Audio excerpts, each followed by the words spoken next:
Bismillahirrahmanirrahim. Assalamualaikum warahmatullahi wabarakatuh. Alhamdulillah, bertemu lagi dengan Kak Nurul dalam pembelajaran IMLA dengan metode flip learning. Nah, teman-teman, seperti biasa kita tahu itu IMLA itu seperti apa, tetapi ada sesuatu yang baru yang akan Kak Nurul bawa dalam pembelajaran kali ini, yaitu menggunakan metode flip learning. Apakah teman-teman sudah pernah mendengar tentang metode flip learning? Oke, jika sudah pernah mendengar, apa yang teman-teman ketahui tentang flip learning ini?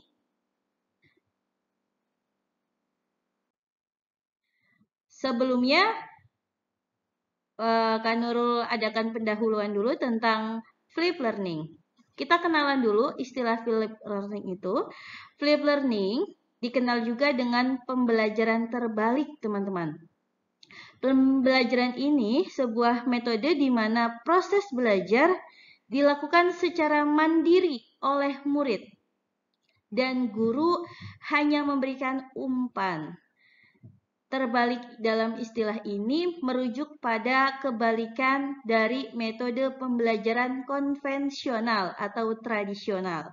Kalau seperti tradisional, seperti biasa, guru memberikan pembelajaran itu berada di dalam kelas dan murid membawa tugas atau PR di rumah masing-masing. Tetapi dalam flip learning, ini kita balik. Mandiri, murid-murid secara mandiri sudah mengenal metode apa atau materi apa yang akan dipelajari di kelas sebelumnya. Jadi sebelum masuk kelas, teman-teman sudah dikenalkan dulu dengan materi yang akan dipelajari, diberikan umpan oleh guru dengan video ini.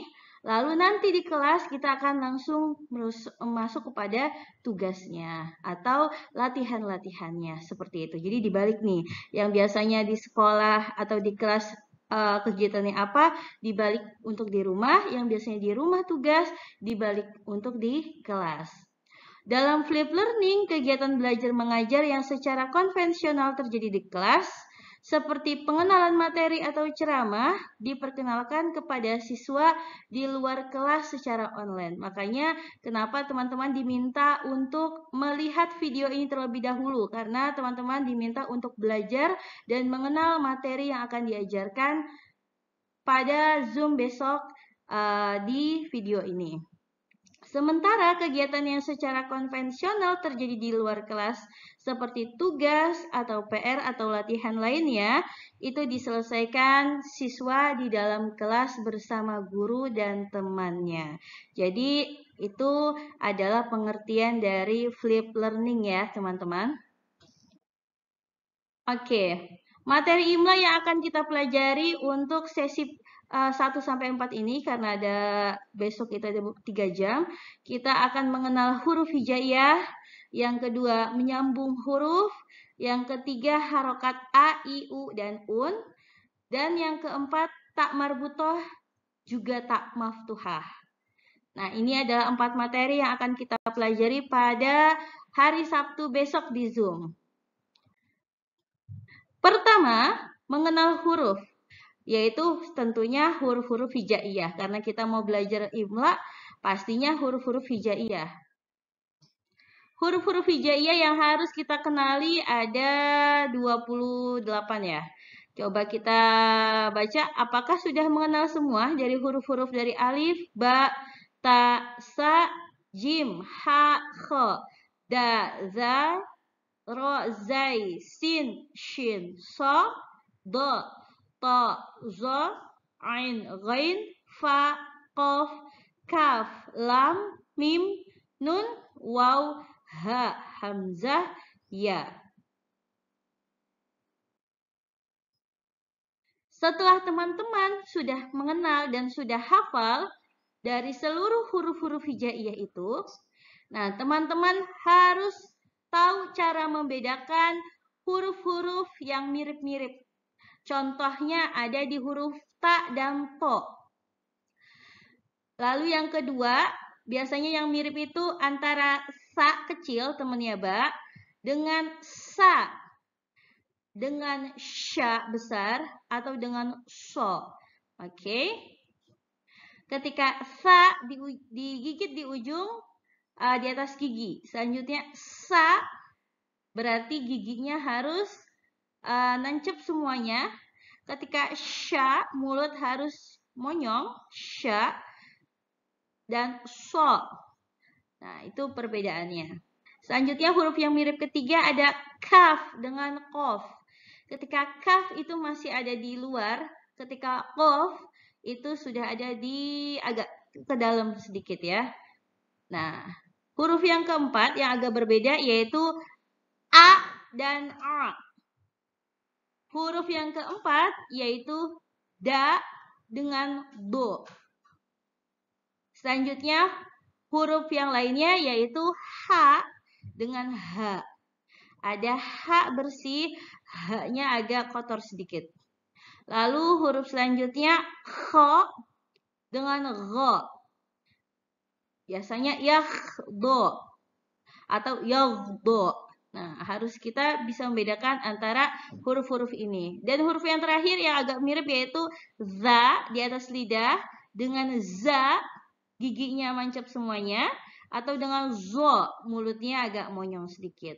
Nah, ini huruf-huruf yang biasanya agak susah dibedakan, tapi kita bisa membedakannya dengan melihat bagaimana mulut si pembaca imlanya. Nah, seperti apa mulutnya nanti ketika di Zoom akan lebih dijelaskan kembali ya. Oke, yang kedua, menyambung huruf. Bagaimana cara gampangnya kita agar bisa menyambung huruf? Rumus mudah dalam menyambung huruf. Nah, ada 3. Gampang sekali. Ambil kepalanya, tulis semua. Maksudnya apa? Ambil kepalanya. Nah, ambil kepalanya, huruf yang pertama di kata itu diambil kepalanya. Huruf yang kedua atau yang di tengah di huruf itu masih diambil kepalanya. Dan huruf yang ada di akhir ditulis semua. Misalnya ada huruf jim. Nah, kalau jimnya ada di depan berarti hanya diambil kepalanya sampai sini saja. Kalau jimnya di tengah masih diambil kepalanya saja. Berarti buntutnya nggak usah dibawa. Kalau jimnya ada di akhir berarti ditulis semua jimnya. Seperti itu. Kita ulang lagi. Ambil kepalanya,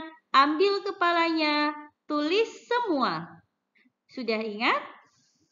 Oke, kita ulang sekali lagi. Ambil kepalanya,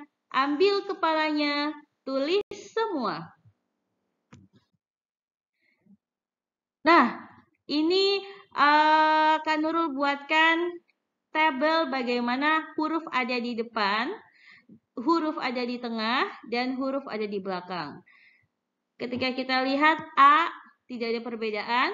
Ba juga tidak ada. Yang ada perbedaan adalah jim. Hurufnya di depan seperti ini. Kepalanya, ini kepalanya.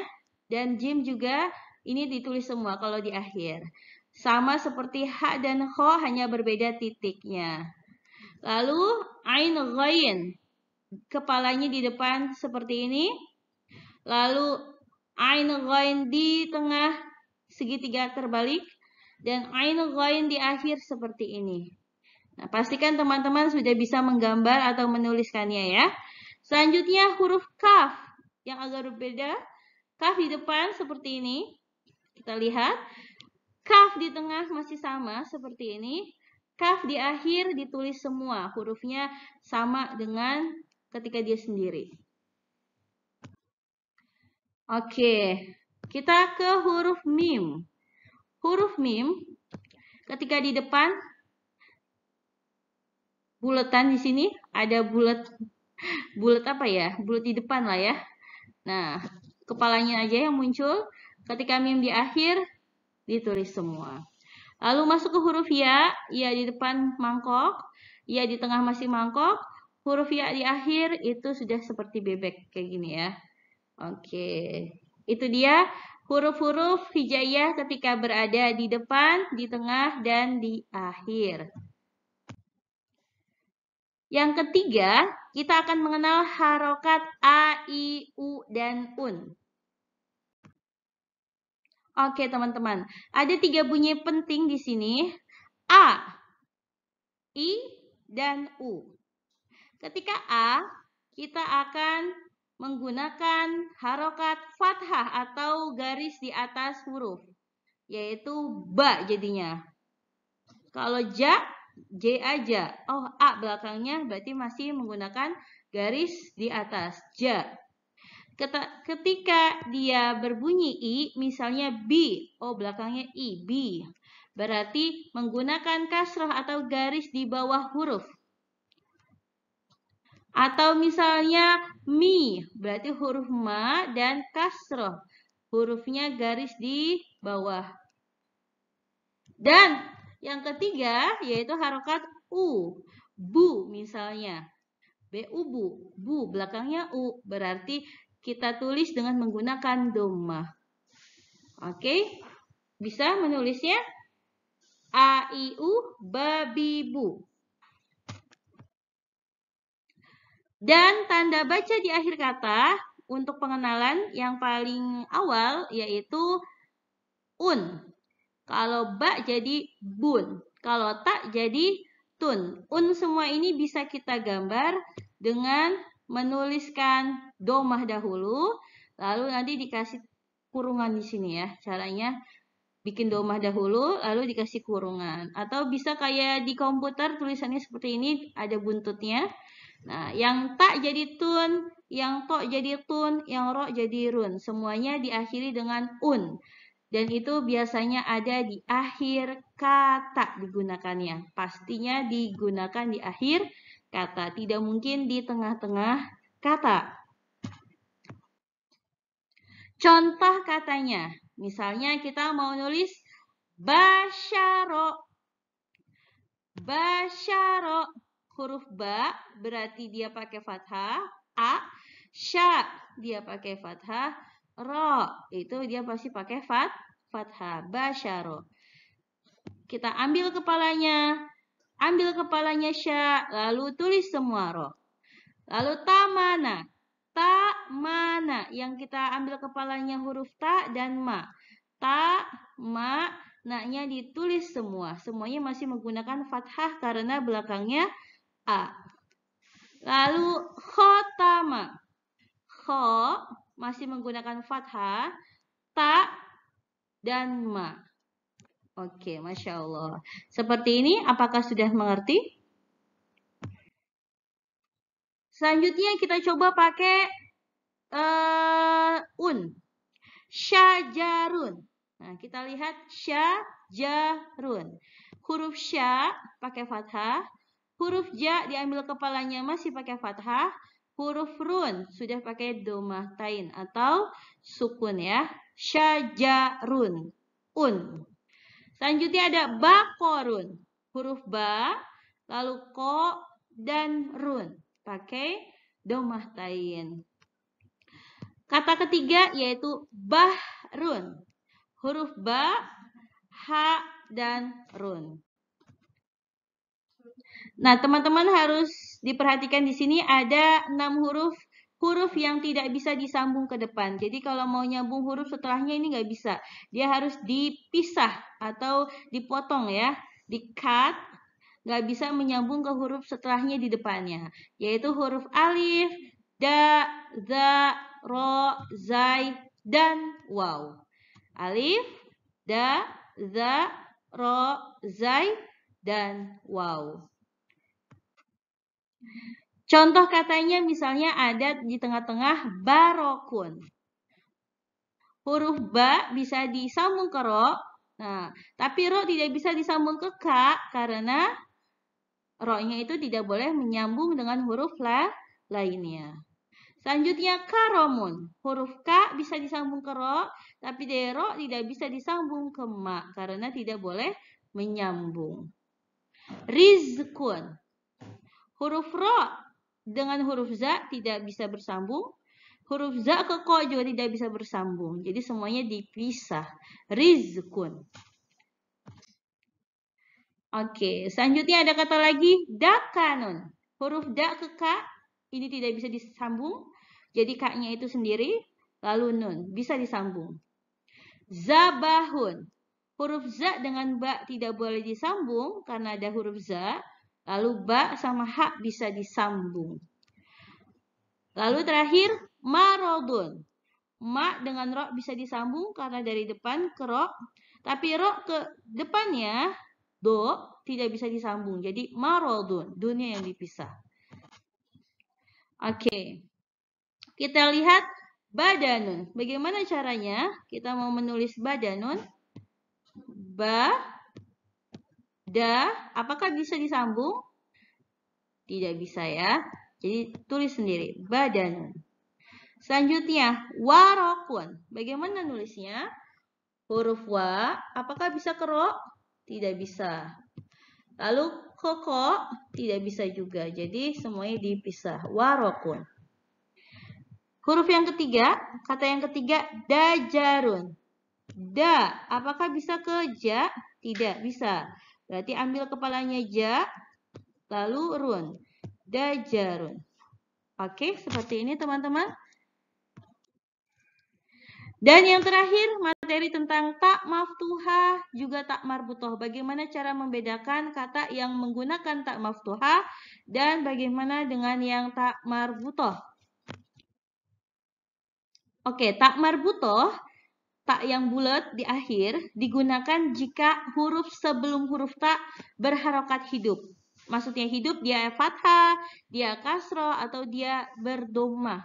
Jadi kalau ada kata sebelumnya huruf ta itu dia masih fathah, kasroh atau doma, berarti taknya itu dipastikan menggunakan tak marbutoh.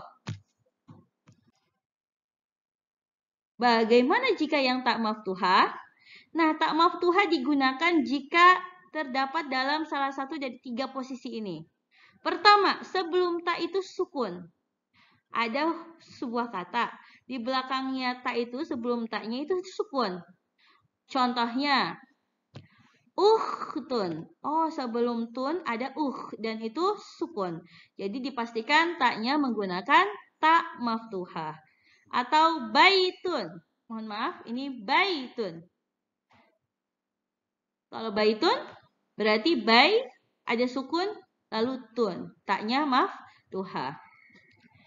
Sebelumnya yang kedua, sebelum tak itu alif. Berarti panjang. Muslimatun. Nah, panjangnya dengan muslimatun.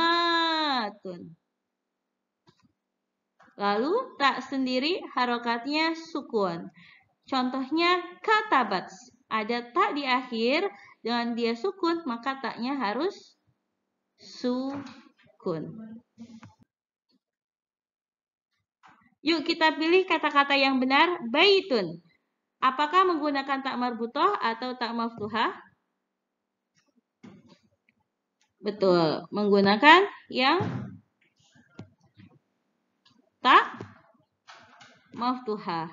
Selanjutnya, syajarotun. Kenapa ya? Yang mana syajarotun? Tak marbutoh, karena sebelumnya ro-nya berharokat fathah. Lalu yang ketiga, waktun. Mana yang benar? Menggunakan tak maftuhah atau tak marbutoh? Tak maftuhah, karena sebelumnya sukun. Selanjutnya, wardatun. Kita gunakan yang mana?